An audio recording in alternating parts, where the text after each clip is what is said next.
All right. So as is usual, if you can hear me, can you put something in the chat?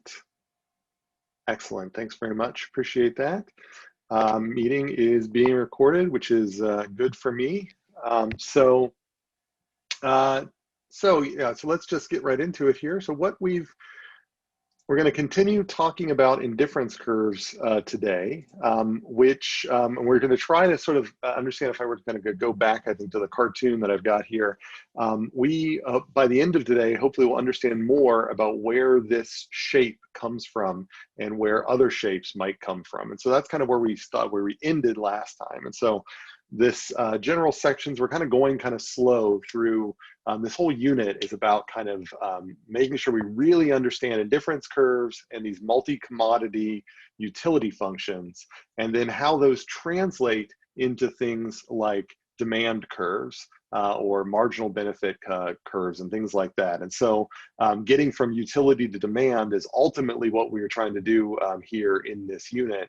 And we really want to make sure we understand indifference and all that, because behind the scenes, when we talk about things like, oh, demand has increased for whatever, a lot of people know like what that mathematically might look like in the terms of some demand curve that maybe they learned about in microeconomics. But when I actually ask somebody, what does that mean for, what actually happened to cause demand to increase? And it really needs to go back to a utility explanation. So that's what we're trying to build up here, is that idea of what's the relationship between this term demand, which we will go into in great more detail later, and utility and indifference. So so we've been talking, this is kind of this utilitarian perspective. Whoa, my scroll wheel, apologize for that. Utility, it's all about finding a way to quantify the costs and benefits at an individual level and at a society level. And we're focusing on the individual level here. And this is mainly coming out of Burke and Helfand, which is this chapter, which next lecture is lecture B4. So this short Canvas activity that guides you through that chapter is due before the next lecture, lecture B4. So read through that chapter. It's a chapter provided on campus or on Canvas, and it also goes through, just like we've been doing, indifference curves all the way up through demand. So several of you have already submitted that. Great. So that's just a reminder for those who haven't. So last time we ended up with this question: what would indifference curves look like if the utility of a bundle was its cost? A lot of people get confused between the price of a good or price of a commodity and the utility that commodity brings them. And what we're hoping to eventually get to the point is where you'll feel that those two things are decoupled, that this green blobby blob thing brings me a certain amount of joy. It has a certain benefit, but that benefit is decoupled from its price. The price is how much I'm willing to pay for it. So if I spend $1 on this, then hopefully it brings me more than $1's worth of benefit. If it brings me just $1's worth of benefit, then it's been an even trade. I could have kept that $1. But I buy it not because it brings me $1's worth of benefit. I buy it because it brings me at least $1's worth of benefit. So the price is not something's utility. The price is what we're willing to exchange. And but if the price was something's utility, if the only benefit I got from something was knowing how much it cost, what would my utility functions look like? And that's where we ended things last time, in kind of a long breakout room, which I didn't properly manage the time, and I apologize for that. What people got to those towards the end was that the budget constraint line, when put on this surface, we know that the budget constraint line gives us hypothetical bundles that all have the same cost, and that cost is the budget. So if we came in with a budget of Y, then Y divided by the price of one good tells me how much I can buy of that one good, or Y divided by the price of the other good tells me how much I can buy of that other good. And anything along the line that connects them is a mixture of those two goods for the exact same dollar amount. So 2 points along this represent two bundles, two commodity bundles, two good bundles, two bundles of goods that both cost the same. So if we know that utility and cost are the same in this fictitious world, where when we buy things, the only joy we get out of them is knowing the price tag, then all of these things would have the same utility.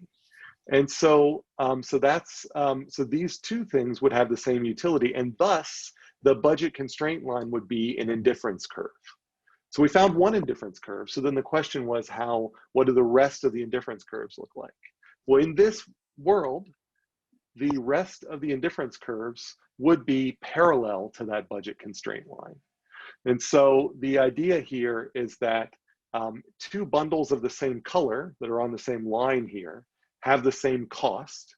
If they have the same cost, then in this world where we only get joy out of the price tag of things, then the cost being equated will be identical to the utility being equated. And so this will be the indifference curve. And so we will be indifferent whether we have this mixture of good A and B or this mixture of good A and B, because both of those mixtures cost the same. Now, this mixture up here costs more, and so we like this mixture better, but this mixture down here costs the same as this mixture up here. So these two, we get the same joy from, and so they're on the same indifference curve. So this is what the indifference curves look like when our utility is purely related to the cost or the price of a bundle. Are there questions about that, or does that make sense before we get into more advanced curves? This is what straight line curves. Now, not any straight line curve. So there was, I remember in the breakout rooms, people were not, they came up with the idea that these would be straight line curves, but some people were not sure whether they would be intersecting with the budget constraint line or parallel to the budget constraint line. And we can have straight line curves, but if those lines correspond to prices, then they're parallel to the budget constraint line, because the budget constraint line is constructed based on a single price, the budget. If there were straight lines here that intersected the budget constraint line, then those indifference curves would not be based on price. They'd be based on something else. But so straight lines that are parallel to the budget constraint line are indifference curves where your only joy comes from the price tag of the bundle. So there are questions about that. Does that seem pretty clear?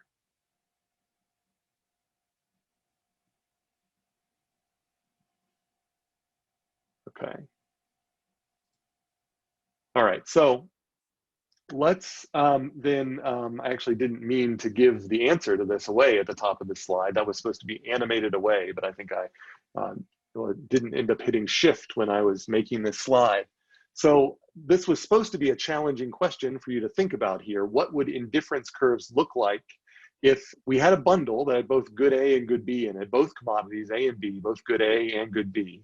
If we had a bundle that had both of them in there, but now we only cared about the price of, or the amount or cost of good B, then we can ask, what do the indifference curves look like?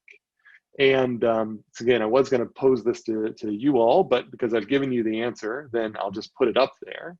And so the answer to this one is that they're horizontal lines. And so the reasoning here is if you take two bundles that are on the same line, they both have the same amount of good B in them.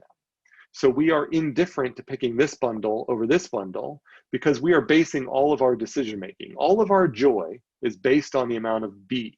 We do not care how much A is in the bundle. So somebody could sell us a bundle, you know, it's kind of like, this is a great example. So the cable company forces me to buy upstream to you, and forces me to buy bundles of downstream speeds and upstream speeds.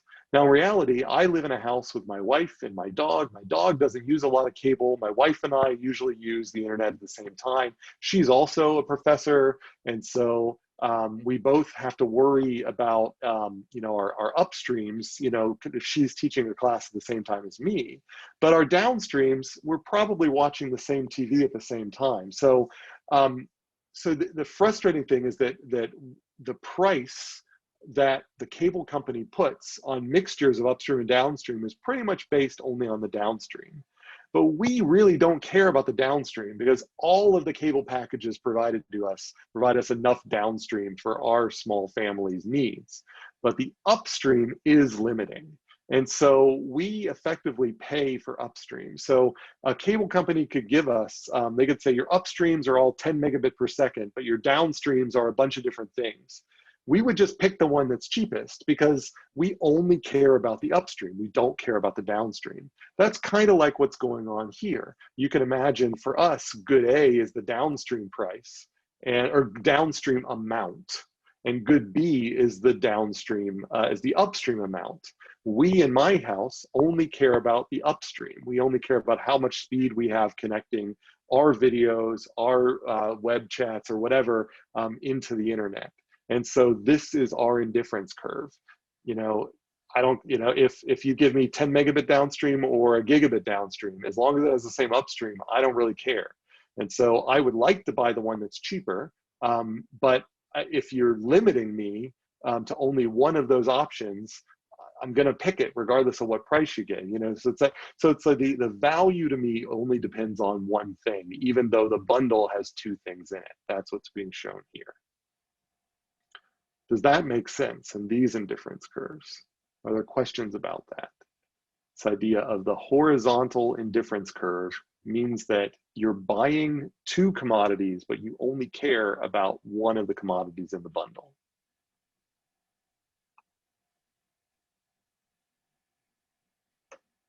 Okay. So we can flip that and we can say, all right, what happens if I only cared about the other good, the other commodity in the bundle?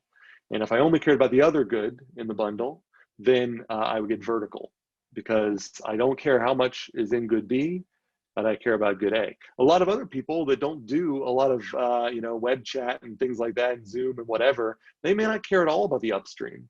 They might only care about the downstream. They're like, I got 8 kids and they all want to stream Netflix at the same time. I need as much downstream as possible. Give me all the downstream. I don't care about any of the upstream. And for that family, then maybe this is how things are. They're going to get both. So the cable company will be able to charge them for both.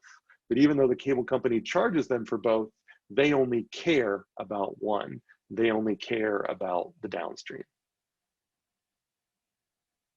So that's kind of where we were meant to leave off last time. And so now, so before we get into the kind of more complex utility functions that motivate the rest of this lecture, then I want to make sure everybody is on board with this kind of, you know, these straight lines, you know, the oblique lines and the vertical lines and the horizontal lines and what those are representing.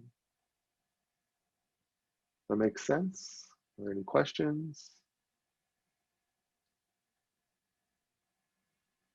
All right, so let's take some guesses here. So let's do, and I'm not going to bounce around to every breakout room, but let's do maybe a 1-minute breakout room or maybe a minute and a half, and to try to come up with, based on the discussion that I just had about diagonal lines, horizontal lines, and vertical lines, what do you think the utility function would look like for if your utility was based on whatever good in your bundle was overrepresented?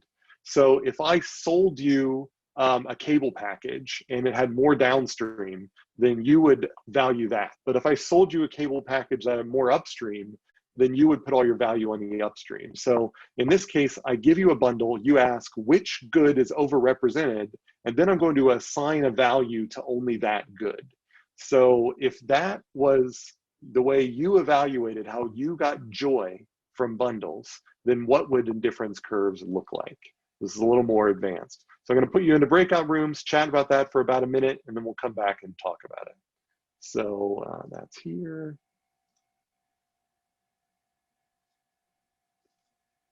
We'll do, say, all right, we'll do that.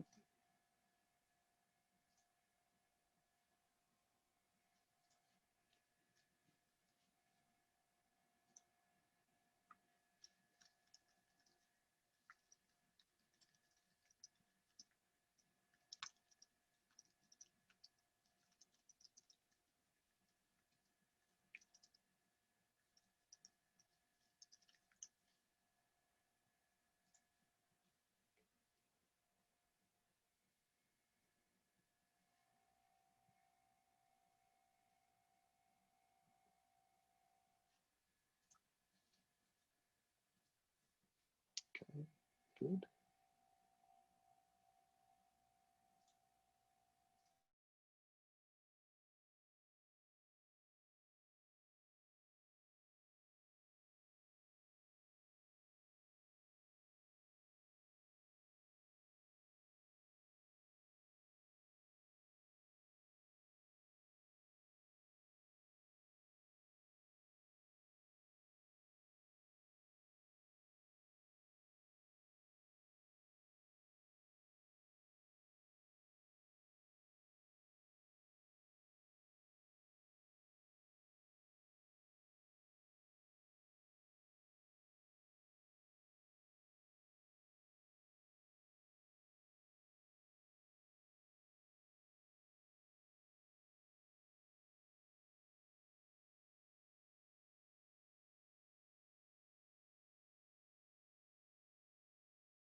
I can't hear you, Professor.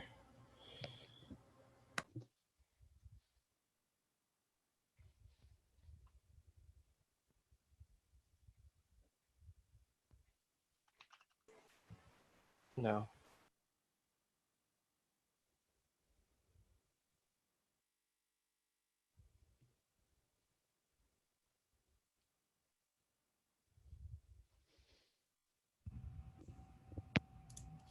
How about now? Yeah, we can hear you. Yeah, we can hear you Okay. now. All right. Sorry, ever since a Zoom update yesterday, whenever I go back and forth from breakout rooms, audio for some reason cuts out, and I have to do a bunch of machinations to get audio connected back up again. And so hopefully, all right, it looks like I'm still here. Oh, great. So any ideas about this? So what do we think that these look like? So our group talked about how, based on like the line y equals x, whichever good is more represented would have, it ends up looking like squares along that. Squares. Okay, that's a Yeah, cool like a idea. square, because it's a combination. We talked about it as a combination of the horizontal lines and the vertical lines from the previous couple of discussions. I think that's a really cool idea. So you're saying that, so I do have a question then. So if I were to, let me do, I'll do a little PowerPoint annotation on top of here. So it sounds like you're saying there's some, like, yeah, I heard you say something about a diagonal line. So if I were to picture like a diagonal line going up through here, and then squares. And what I take what you mean by that is either something that looks, you know, it's maybe horizontal here and vertical here, or maybe vertical here and horizontal there. Am I taking to understand what you mean by kind of squares? Right. So we actually just took like the top of those two pieces, like choice one, that one. Yes. And we just took it's like two sides of a square, I guess. So not. Gotcha. Okay. And then just concentric-ish ones of those. I think concentric, I like that term. So it's like circles made of squares, where like the center of the square is down here at the, all right. Anybody else have any other answers that are sort of different than that? Or anybody else want to voice that they like that? Did anybody else come up with this same solution? And maybe if I can, you can either say so in the chat, or maybe I'll bring the participants list back up. Hey, who would, so I brought the participants list up. Who would vote for this solution? So you can click yes at in your participants list.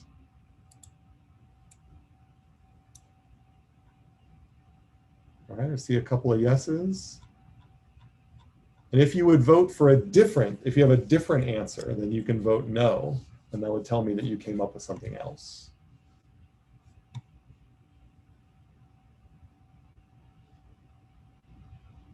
All right, I saw initially a couple of reds that then turned green, so that was interesting to see that kind of deliberation happen in real time. That was exciting. All right, so far all greens. I like this solution too. Let's see how I did this. So I also drew an equal representation line. And then that told me that in this space, there would be more of good A. And so if I'm interested in the over-representation, then that would kind of tell me that I need to base my utility on just good A over here. Now, what I remember from the last couple of slides is that if I base my utility on just what's in good A, then if I've got a bundle here, then its utility is just whatever amount of good A is in. If I have a bundle here or here, its utility is just whatever amount of good A is in it. So it does kind of tell me that in this region, all of my utilities are probably going to be in the vertical position. But then in up here, more of good B, then I'm saying that if I picked a bundle here, then its utility is based on how much B is in it. A bundle here, its utility is based on how much of B is in it. So it kind of gives me the hint that over here, all of my indifference curves are going to be horizontal. So that is exactly what it sounds like was been suggested by this answer. And so I agree. I would say that the indifference curves here would kind of look like concentric squares. I love that term. They're like, circles made of squares that are radiating out from the origin. And so this indifference curve, I would say is an indifference curve of value 10. So what that means is that points along this indifference curve either have 10 units of B or 10 units of A. And in the left-hand side, when it's horizontal, they've got the 10 units of B. And when the right-hand side, where it's vertical, they've got the 10 units of A. And so along all of the bundles along here are only being evaluated by their over-represented component. And that's why it kind of looks like the edges of a square. And so you can view this, if you more mathematically, is if I view the bundle as an amount of A, an amount of B, then the value, the happiness I get from this bundle is the maximum amount of A and B. And so all of the bundles along this line have the property that if you take the maximum amount of A and B, it's going to be equal to 10. And so if I were to kind of keep going with this, then my indifference curves look like, again, concentric squares. So it's as if there are squares that are centered on the origin and they radiate out like steps. And so there is this ridge of this, I mean, really you can think of this as two ramps with a fold in the middle of it. And I've got this ramp that's going up this direction and this ramp that's going up this direction. And there's kind of a ridge that's in between them. And so any bundle on this utility function is equivalent in utility as the bundle that's also on that indifference curve. And the way they're equal is that they both have a maximum number of 8 in between the A and the B. So in the cable example, if I only cared about maximum bandwidth, I didn't care if it was upstream or downstream, then this would be like 10 megabits per second on either my upstream or my downstream. And this would be 8 megabits per second on either my upstream or my downstream. All right. Well, there are questions about that, about this, where we get this funny shape. Because what we're going to basically be doing in this class today is figuring out how to round these things off so that we can better understand where we get these even more complex utility functions. And I see some comments here. Our group had similar thoughts. Excellent. Glad to hear that. That's very similar to what they were thinking of. Good. Good. Anybody have questions about this who maybe didn't get that or doesn't see where that's coming from? So the graph, I see a question here. So the graph will have both lines, even if good B is overrepresented. So I guess what you mean by both lines is they both have the horizontal and the vertical. And the idea here is that this thick black line here, the whole line represents, and I'll get to the next question from Madeline in a second. This whole thick black line represents all of the different ways I could mix good A and good B and still value them the same. And so I'm saying that all of the goods along this top black line are ones that I value with 10 units of utility. So if that's how much I'm willing to pay, you could say I'd be willing to pay $10 for any of these options along this black line. And the way I came up with that $10 is I looked for what is the maximum amount across the two goods. And so this line represents that when there's more of group good B, then I base that $10 only on the amount of good B. Over here, on the vertical side of things, when there's more of good A, then I base how I value that bundle in terms of only on what is in only the amount of good A in the bundle. But this represents all of the bundles that I would be willing to buy for $10. For, you know, or where I'm using $10 as like like if I'm willing to pay $11, it has more utility to me than when I'm willing to pay $10. And so how I assign my willingness to pay ends up being diagrammed by these lines. And so related to that, can I go over how this applies to the downstream upstream? So if I viewed good A as my downstream from Cox or whoever my cable company is, and I viewed good B as my upstream, then when I buy a cable package, which is not surprisingly called a bundle, I'm forced to buy a certain amount of upstream and a certain amount of downstream. So this bundle right here has a certain amount of downstream in it, and it has a certain amount of upstream in it. Now, if I, for whatever reason, when I look at my options, I might be excited by whatever number is higher. So Cox could say, we're willing to sell you a bunch of different options. Which do you want to buy? And I need to sort them in terms of what I'm more excited about. If I'm most excited about the bigger number, then I'm only going to focus on the bigger number. And my indifference curves would look like this. In other words, if Cox gave me a bunch of choices that had, you know, this vertical line represents all of the choices Cox could give me that have a downstream of, say, 10 megabits per second. And it doesn't matter what their upstream is. But at the instant the upstream gets bigger than 10, then it starts mattering what the upstream is. And so in order, so that combines those bundles over here with, these are all of the bundles that have a bigger upstream than downstream, and their upstream is going to be equal to 10 and their downstream is going to be less than 10. So that's kind of one way to look at this, is that the horizontal line here is when the upstream is equal to 10. So that's the upstream is equal to 10, but the downstream is less than 10. And then all of these bundles are when the downstream is equal to 10, but the upstream is less than 10. And me as a customer that only cares about the highest number, I will be willing to pay the same amount for anything on that edge of the line. So does that clarify things for people, or are there more questions about that, about how to interpret these concentric squares? Great term.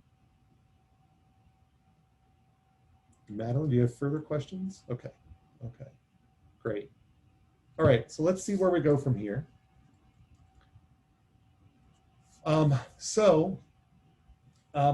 This concentric squares is probably a little weird. Like it's probably the case that somebody doesn't actually focus on just the maximum amount. There's probably a smoother transition from getting more of one good to another. So what we often can think of is like, this is like a conceptual model for maybe the case where you generally focus on whatever good is an overrepresentation, but we're kind of like, we don't really care what happens at this diagonal. And so like our mental model, we're really focused more on what's happening out here and out here. And we're not focusing so much on getting the details right here. And so really they're not concentric squares, they're really more like concentric ovals or concentric circles or something like that. And so really this square utility function might just be a way for our to wrap our heads around something that looks more like concentric circles, which is what we're shown here.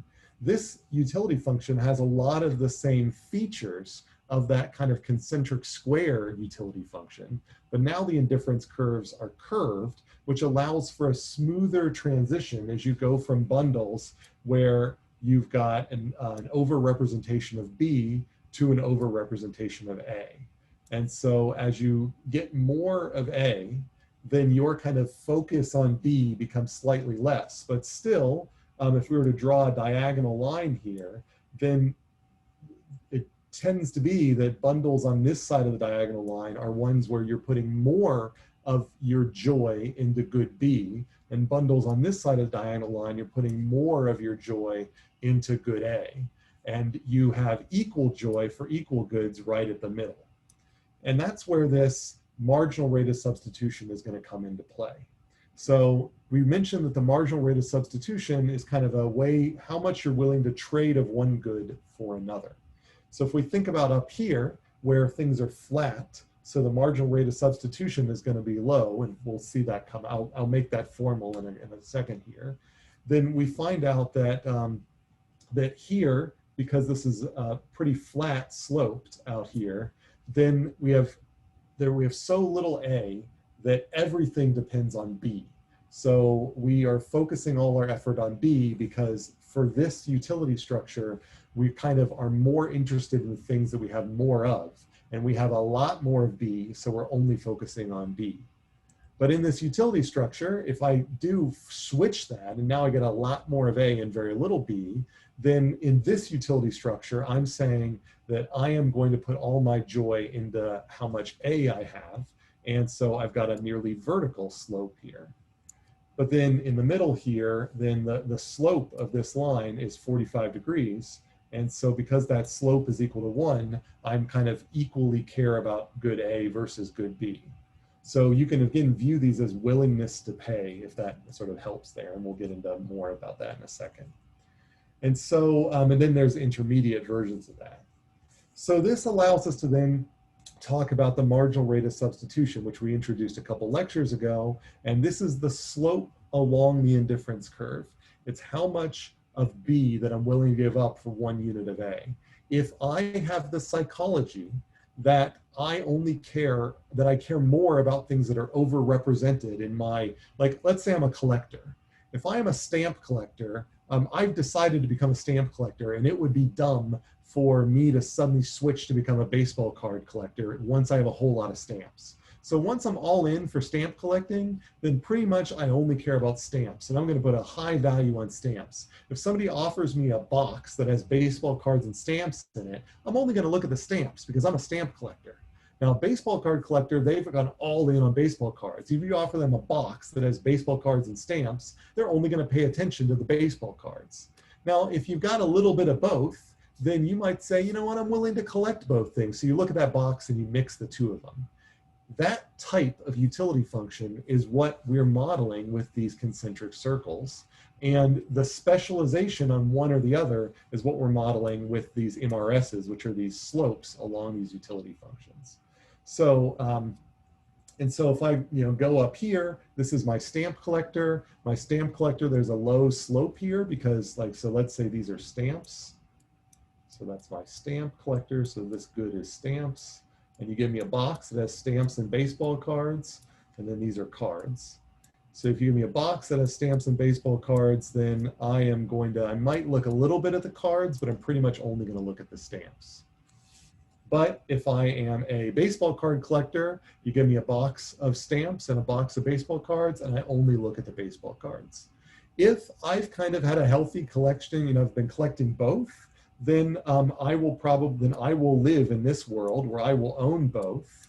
And so my value of the next box that you offer me, I will put an equal value on the stamps or the baseball cards. So I'd be willing to take either one of them. And that's kind of that we're modeling here with these circular as opposed to square shaped utility functions. All right, so are there questions about this? What it means to have circular utility functions is that you're putting a value on the thing you have more of, but as you get equal parts of both things, then your value starts to become equal. And so this often represents how people specialize. So people who choose their specializations, specialty often falls along these circular utility functions, because these circular utility functions represent that as you get more and more, it's kind of a rich get richer type of thing, is that once you get more of one thing, you start devaluing the thing that you don't have, and then you become a specialist and you focus just on that. Okay. All right. All right. So so when we look at these utility functions here, and I've kind of given a little bit of this away, if we live in a world, or if we are dealing with a set of goods for which these are the utility functions, would you say that each good has an accelerating marginal utility? In other words, the good gets even better the more you have of it. Or would you say that these goods have a diminishing marginal utility, in which case the goods get less exciting as you get more of them? So just put in the chat what you think your answer would be. If this is your utility function, if we are dealing with a set of goods for which we value them along indifference curves that look like quarter circles, then is this be diminishing marginal utility or accelerating marginal utility? I'm seeing a lot of diminishing, no accelerating.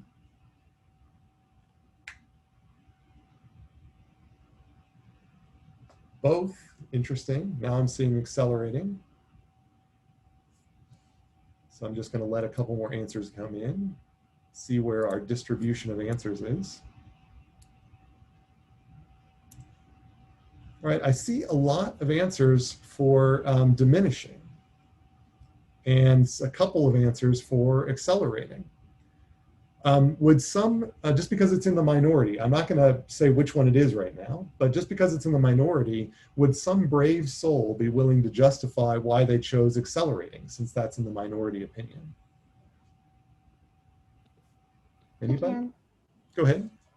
Okay, so I think it's accelerating marginal utility because the slopes get steeper as you get closer to one of the goods. So like, for example, on the outer concentric circle, actually on any of them, as you get further along on the x-axis, you get more of the good x, I think. But I might be doing that backward, which totally might be why more people are saying diminishing.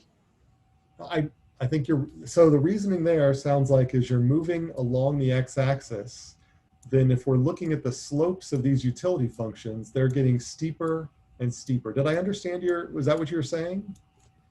Yes. Okay. Okay. All right. Does anybody have does anybody from the diminishing side want to justify why they said diminishing and why that's not a compelling answer? How many people said diminishing because, and you can maybe, I'll clear the answers here. How many people said diminishing because we've talked most about diminishing marginal returns so far? No judgment, I'm just, so nobody's said diminishing because it sounded more familiar. All right. All right, well, I actually really like that accelerating. that explanation for why it is accelerating marginal returns is that, and by the way, I did see in the anonymous question, someone said that they needed another example. I'm sorry, I didn't see that 3 minutes ago when you posted that. So hopefully, but at the end of the lecture, if you still have a question, feel free to post that, and I can see if I can try to populate more examples as we go on.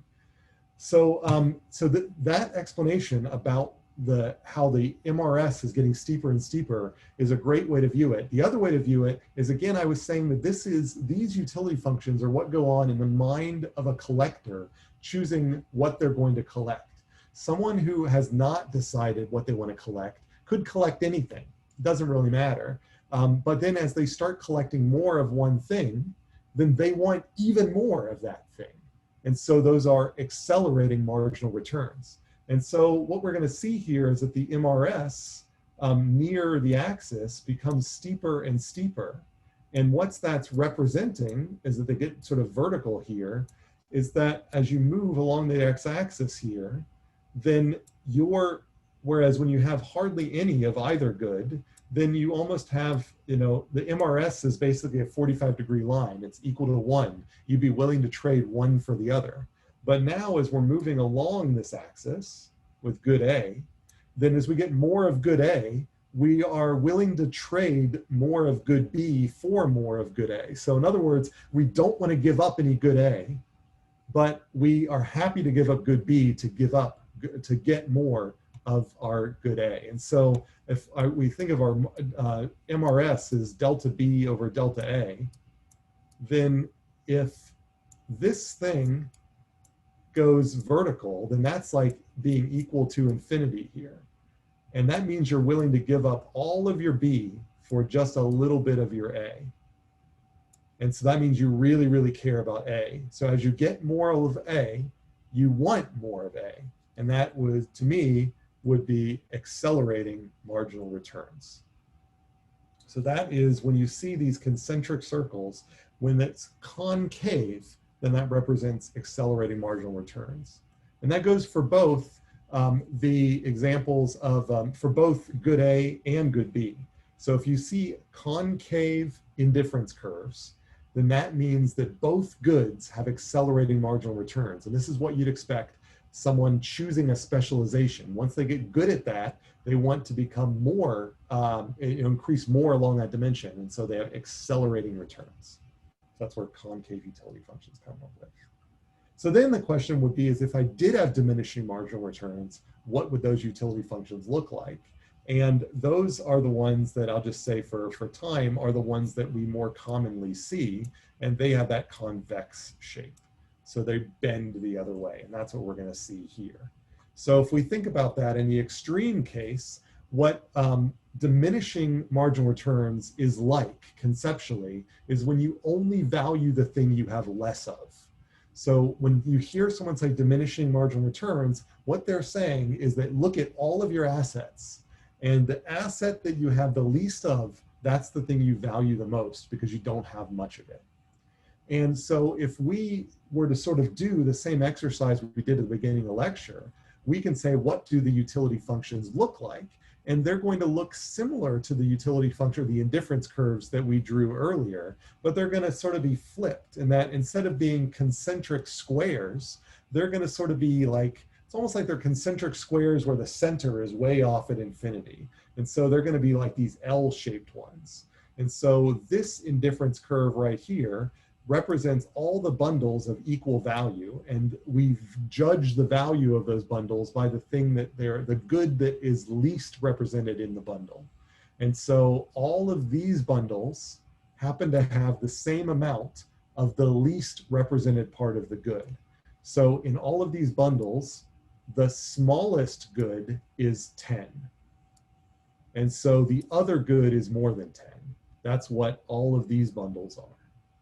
Any bundle you pick here, that will be the property of it. And so it's equivalent to saying we have a utility function equal to the minimum of all our goods. And so we can draw all of the indifference curves together and we get something that looks like this. And so this is, again, representing the extreme case where you put all of your value into the one good you have the least of. Now, in reality, it's much more complicated than that. You actually do value all of your goods that you own, but you might just weigh your value so that you have more value toward the ones that you have least of. So if you only have one car, it's really important that that car is operating, functionally, and you've got gas for the car and all that sort of thing. But if you have two cars, you've now got redundancy, and so maybe you don't run as quickly to go to the gas pump or things like that, or maybe you don't want to buy a third car because you already got two cars, and a third car doesn't have any value to your life, and so you start spending money on other things. It's like, all right, well, maybe I'll spend money on a home renovation or something like that. So your value shifts towards the things you have less of. And that, if you're willing to buy that these funny functions here, these indifference curves represent putting all of your value into the one good you have less of, then you can hopefully buy that the more realistic case is this kind of smoothed out version of that, where this is kind of a smoothed out version of those different curves, where I've just kind of put a rounded edge on all those curves from the previous slide. And this is the typical shape of diminishing marginal returns. So if I think about my MRS, the MRS starts steep and then it gets shallow. So if I think of the MRS as delta B over delta A, then up here, the MRS is equal to infinity, and down here, the MRS is equal to 0. So when I have hardly any A, that is when I'm willing to give up all of B. So that's what the infinity means. For even a little bit of A, I'll give you all my B. And I do that because I have so little of A. On this other side, when the MRS is equal to 0, then that's saying that I have so little of B that I won't give you any of my B, but I will take as much A as you'll give me. So in that case, you can give me a whole lot of A and I just don't care about it. I'm not willing to give up any of my B.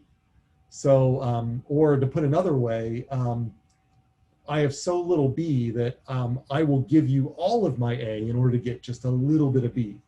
So this MRS is effectively the barter rate for B and A together. All right. So are there questions about that? So I'm just graphically showing that here. So our steep MRS means I'm willing to give up a lot of B to get a little bit of A, and that's because I have less A than B. But then the shallow MRS, when I have more A than B, then I'm willing to give up a lot of A to get a little bit of B because I have less of the B. And then if somewhere in between, when I have equal parts of those, then it's an equal trade. Because I have an equal number of A and B, if you give me a new A or new B, then I'm willing to give you one of my A, but it's an equal trade because I have an equal number of them. So I value them equally. So that's what diminishing marginal returns look like when you put it in this multi-commodity framework. So are there questions about that? Diminishing slope being diminishing utility, diminishing marginal utility. Questions? This is very abstract. A good goal of all this would be if you can come out of this week and you look at convex and concave and be able to make sense in your mind of how you go from accelerating returns in concave to diminishing returns in convex, then you are in great shape. Then you've got a conceptual and internal model of what these indifference curve shapes mean. And in a real world, we can ask people how much they're willing to trade. And if we ask a stamp collector how many stamps they're willing to trade for a baseball card, they'll say, no, I'm not going to trade in. I don't want baseball cards. I only like stamps. And so then we would end up, we could say, okay, what if I give you 1 million baseball cards? And they could say, wow, if you give me 1 million baseball cards, I could become a baseball card collector. So finally, we've reached the trading. And so we could finally quantify the steepness of these slopes. And so we can, by surveying people, we can actually come up with approximations of their indifference curves. And we can draw this multi-commodity utility space using surveys from real people by asking them how much they're willing to trade. So any other questions? I like to give about 30 seconds when I ask for serious questions, because it usually takes about that amount of time for people to build up the courage. Okay. All right. So the thing that we've left out so far is how do you go from how much you value to how much you're willing to spend in a market where other people have put a dollar amount on the things that they own. So far I've talked about in a purely barter economy, no money, just how much you're willing to, this green blob for this coffee cup. How many green, well, they both kind of disappeared if I both put them here maybe. So how many green blobs am I willing to trade for cream colored coffee cups? That's like the MRS. But in reality, green blobs have a price tag and coffee cups have a price tag. So how do I combine my utility with the price of things in the real world? That's where we're going with this now.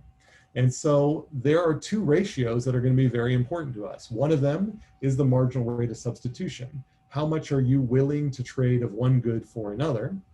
But the other thing is the price ratio of those two goods. And so the idea here is that this is sort of how much I psychologically value something, B versus A. And this is how much the market values something, A versus B, or B versus A. But because of the way how prices work, then which one's in the numerator kind of changes. But if you think about it, if this ratio, if this is high, so if this is a large number, then that means the price of A is much greater than the price of B. And that means that the market really values A more than the market values B. But over here, if this is large, then that would mean that I am willing to give away a lot of B to get even a little bit of A.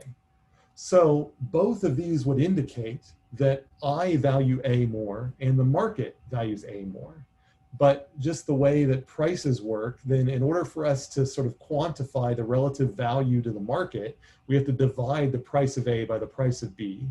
But in order to measure in a barter economy what the value of A is, I need to say the amount I'm willing to trade of B divided by A. That's why the A's and B's appear to switch. But both of these can be viewed as representing the relative value of A versus B. One in terms of my psychology and the other one in terms of market prices. And so it maybe won't be surprising that we will end up making our choices of how we stock our goods so that these things will end up coming into equal each other. So we can rearrange our goods because there's going to be times when the market values a good more than we do, and we value a good more than the market does. And it sets up these kind of arbitrage conditions where it gives us an opportunity to sell some of our stuff and buy some of their stuff so that we end up bringing our relative values into alignment.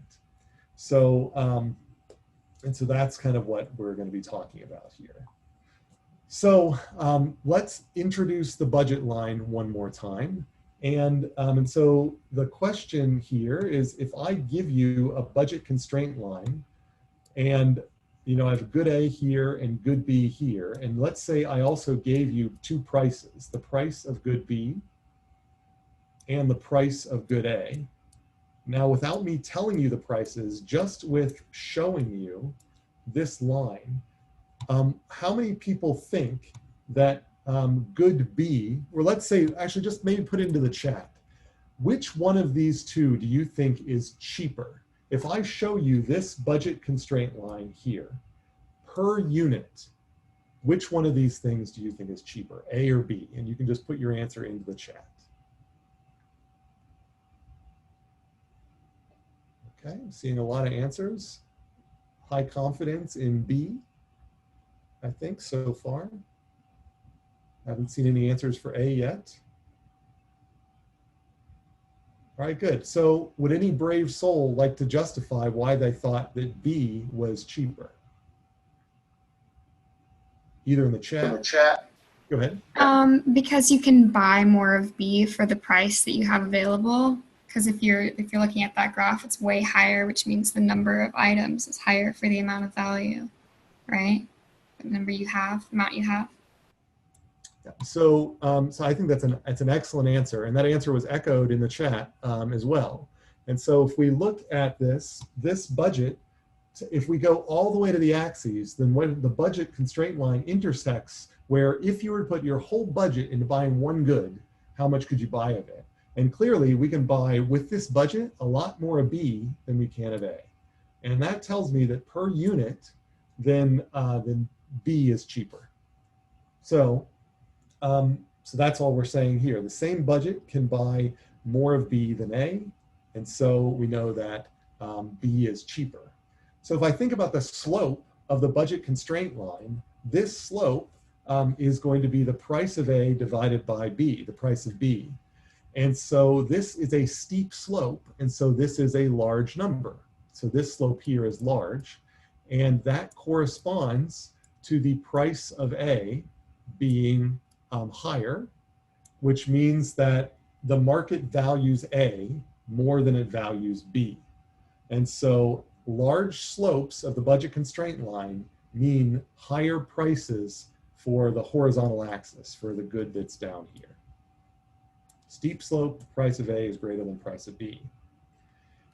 Now, let's say I put diminishing marginal utility curves over here. This is how I value these two goods relative to each other. And then I also put that budget constraint line.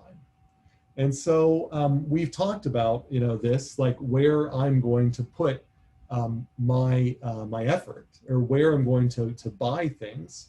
And we said, well, anything above the budget constraint line is not feasible because none of these bundles I can afford. I can only afford bundles within the budget set, which is under the budget constraint line. So none of these work, but I have to choose among bundles that are down here, that are beneath the budget constraint line. And so of all of those bundles, I want to choose the bundle that maximizes my utility. I want to choose the bundle that ends up being on the highest indifference curve. And the point of tangency between an indifference curve and the budget constraint line, when for goods that have diminishing marginal returns, ends up telling me my utility maximizing choice. This is the best way that I can distribute my resources. I could buy this much of A, and I could buy this much of B, this much downstream and this much upstream, or something like that. And that's based on my utility. This is going to maximize my utilities by choosing that bundle. And so that's kind of all that I'm saying here. Now, if we think about this, the slope of my indifference curve, which is my marginal rate of substitution, happens to be equal to the slope of the budget constraint line. So I'll say that's the budget constraint line slope. So the BCL, budget constraint line. So that is a key point here, is that at the point of tangency, at the utility maximizing bundle, the indifference curve slope, the marginal rate of substitution, equals the ratio of the prices. So one way you can view this, if you're looking for a way to kind of reason through this, is that at this condition, you can cross multiply, and you can sort of say that, all right, well, if I were to trade a little bit of B, I would sell that B at the price of B, and then I could take that money, and then I would spend the price of A to buy a little bit more of the A.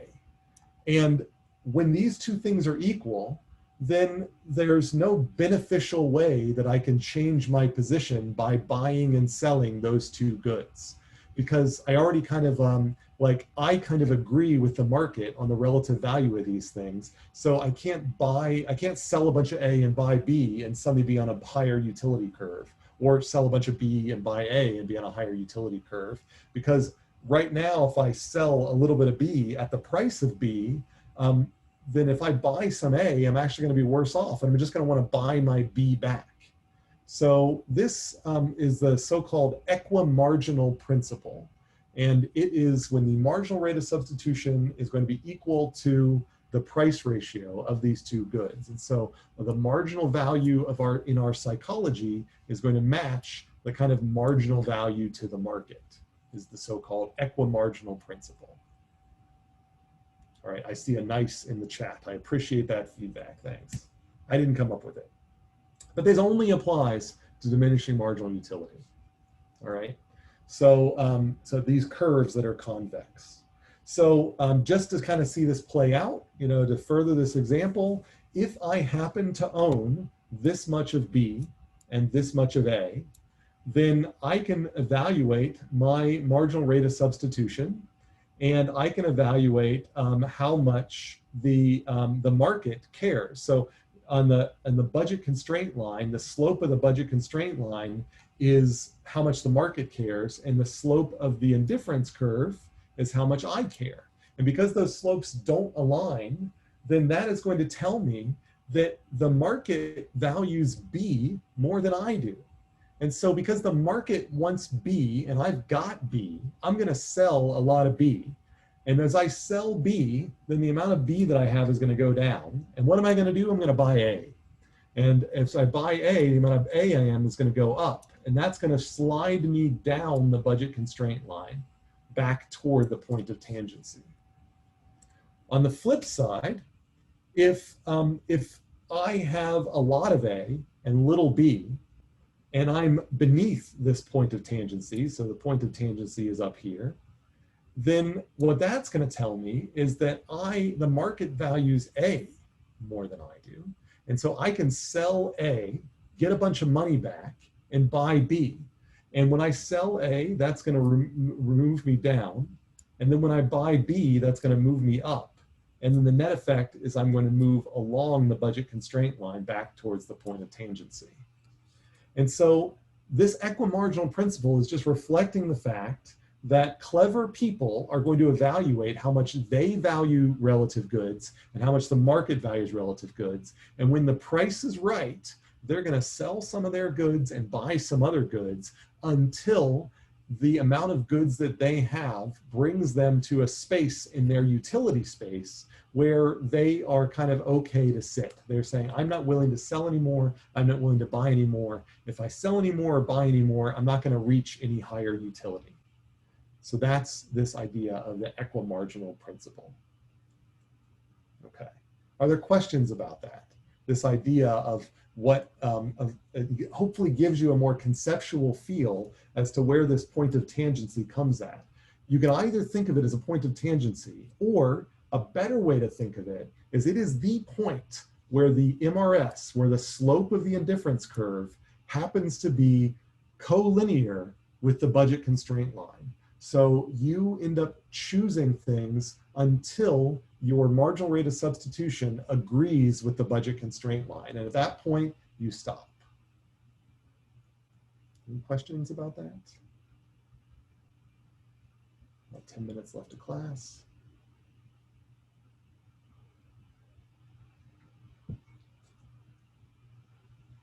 Okay. All right, so let's stretch our minds just a little bit more. Those cases were for diminishing marginal returns.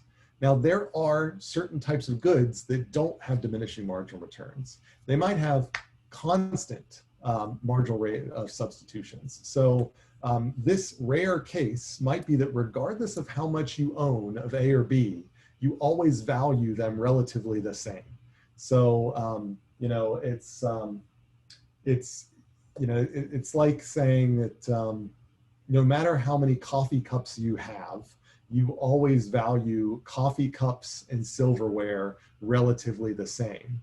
That doesn't make any sense, because if you had 1 million coffee cups, eventually you would rather prefer getting some silverware. But in the weird world where regardless of how many coffee cups you own, you're willing to trade the same number of silverware for a new coffee cup, this is what your indifference curves would look like.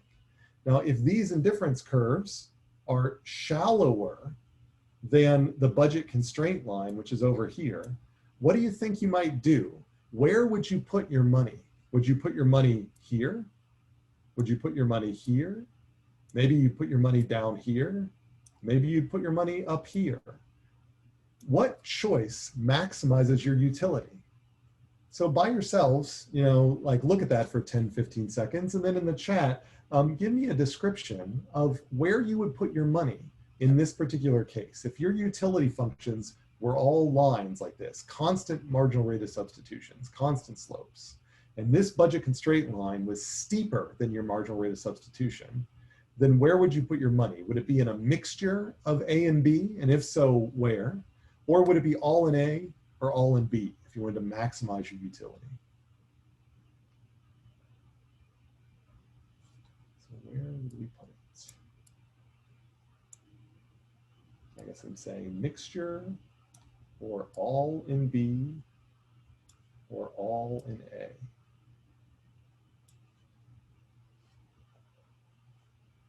Anybody? We're almost done. I see mixture of both, to which the question was, interesting question. Is this maybe where personal preference comes into play?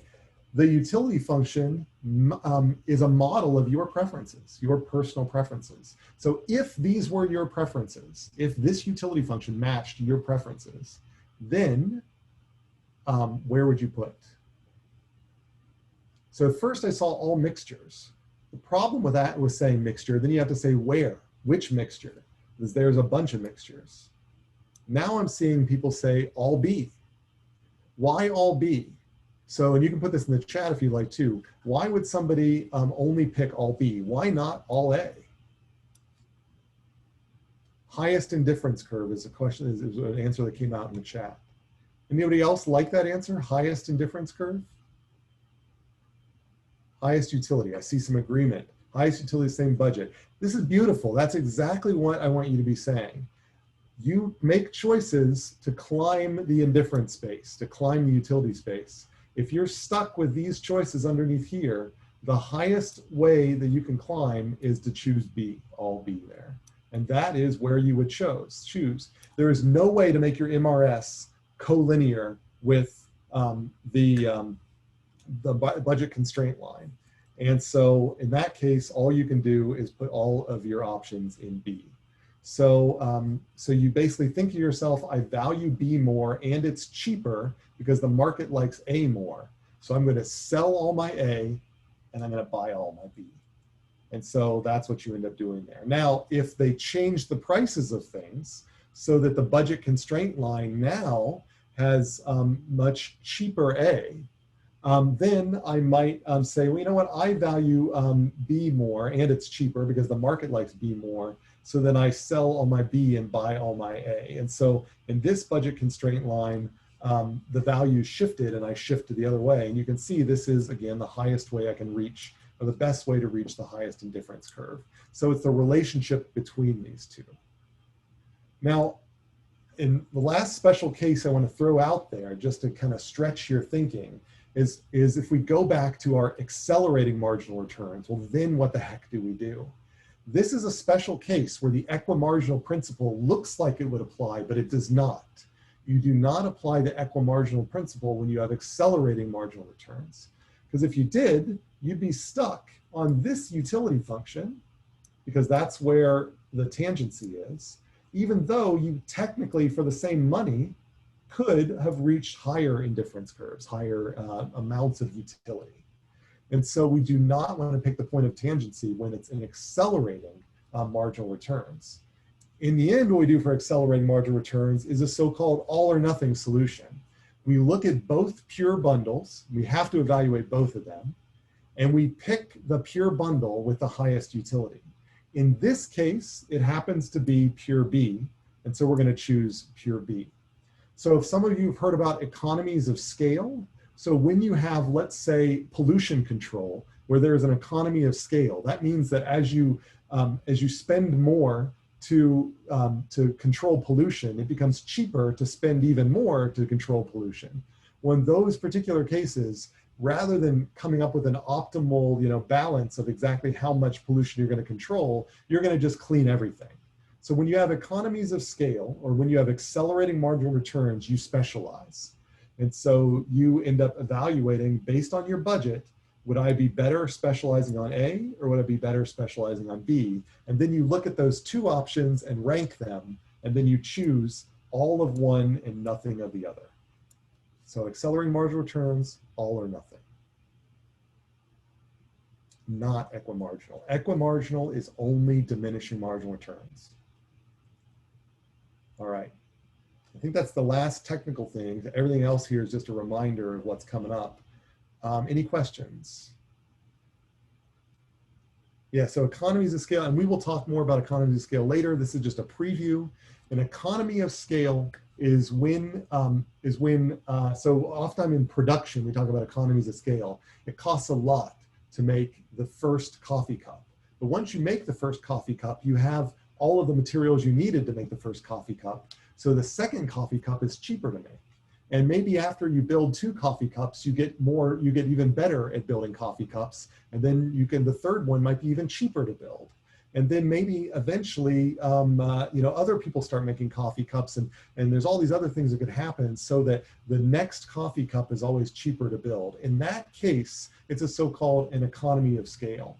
And so with a lot of things that we produce in major manufacturing, it's only really beneficial to sell millions of them because of economies of scale, because it's so expensive to sell 1 or 2. But once you sell 1,000, then there's efficiencies you can capitalize on. So the next 1,000 are cheaper than the first 1,000. And so that is closely related to these accelerating marginal returns, is that once you have a lot of stamps, then it becomes even more beneficial to have more stamps. And so you may as well just go all out and just buy all stamps. And so if you have a certain budget, and then stamps are cheaper for you in your part of the world, and you want to specialize in either stamps or baseball cards, then what this graph would suggest is you should specialize on stamps. But if you're in a different part of the world where the budget constraint line goes the other way, then maybe then you should specialize on baseball cards. And that is also how we get different parts of the world specializing on different types of manufacturing, because it's cheaper for certain types of the world to have different. So economies of scale are a manufacturing thing, but if it's cheaper to manufacture in general a certain thing in one country, that country will specialize on it, and another country will specialize in the other one. And that's the combination of economies of scale and accelerated marginal returns and these slanted budget lines. And that's the reason why there's only 1 or 2 electric companies in every city. Yeah, we could talk about all this, and we will kind of get into this sort of things too, these economies of scale issues and stuff like that, how it relates to competition. All right, so so if we had time, the looking ahead, I'm basically gonna go through these until the reminders. Read the Birkenhelfen. So that's the stuff and then you'll see that arguments about this electricity versus non-electricity. And she is going to start saying, well, what happens when we change the price? And that's what we're gonna talk about next time, is what happens as we change the price. And that finally is going to allow us to pivot into the so-called demand function. And so we are going to be able to draw a direct connection between indifference curves to demand functions. So demand functions, if you've ever taken a microeconomics course, you're probably familiar with these supply and demand. So here's your demand, and then supply, these demand curves. And we're finally going to introduce like the utility framework underneath where these demand curves come with, so that we can start using demand curves and feel better about it. So that's what we're going to be talking about. So this is just preview for next time. So the reminders, read the Birkenhelfen. There is a lecture activity. There is an attendance question coming up. Next slide, and so activity B4 is due before next lecture, before the next lecture, lecture B4, that is over the chapter that's provided from Birkenhelfen, that's on Canvas. And then looking ahead, if you're done with that, start reading chapter 2 back in the main textbook, and activity C1 will be due before lecture C1, which is at least a week from now. So might even be a week and a half from now. So you can start reading that. So attendance exercise for today, and just post this URL here as I come up with one. And the question I have for today is, what is a name for the principle that you will maximize your utility when your marginal rate of substitution matches the ratio of prices in the market. So we said there's a general rule or principle. It has a fancy name that economists use. What is the name? So I'll put that in the chat. What is the name of the principle where maximal utility occurs for diminishing marginal utility, where MRS matches the ratio of prices in the market? So there's a name for that. And what is the name for that?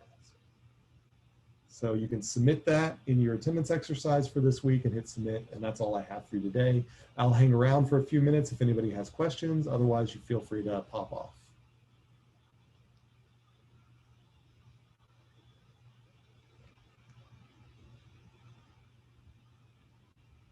Great. Thanks for your attendance. Any questions from anybody else?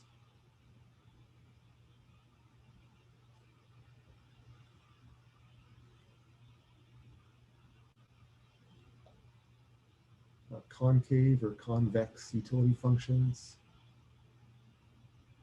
Concave is like a cave.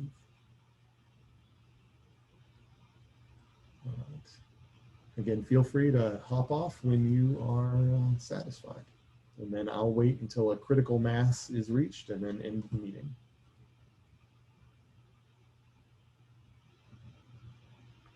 I know it's for attendance, but I was wondering, could you say the answer to that question? Because I don't know the answer, which means I obviously like missed a key point. Sure. Yeah. I mean, what the heck? Yeah. It's the equi-marginal principle. Okay. So, you know, that's, and I can actually put that in the chat. Or the equi-marginal rule. Thank you. And just as a heads up, in the textbook, they talk about the equi-marginal principle as well. It is all the same, although it shows up in a lot of different ways. And so it may not specifically say it's where the marginal rate of substitution equals the price ratio. But if you think it through, that's what it comes down to. It will always be where the marginal rate of substitution equals the price ratio. That's the equi-marginal principle. Any other questions? No, thank you.